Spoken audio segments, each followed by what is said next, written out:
Em mais uma noite aqui no Parque do Povo, no maior São João do mundo, Diário de Campina está acompanhando e mostrando para você a fogueira, um dos pontos mais procurados aqui em Campina Grande, que é a fogueira do Parque do Povo, né?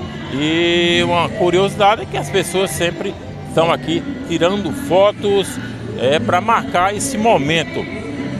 E outra curiosidade que acontece aqui na fogueira é esses equipamentos que tem embaixo aqui, por dentro da fogueira, simulando a fumaça, né? Então é como se a fogueira tivesse acesa, além das luzes,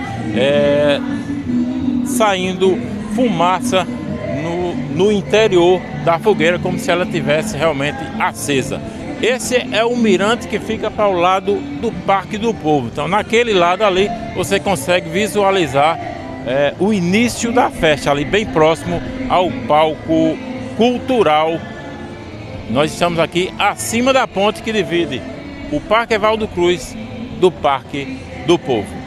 Diário de Campina com você na cobertura do maior São João do mundo. Curta, siga e compartilhe as nossas redes sociais, Facebook, Instagram e YouTube.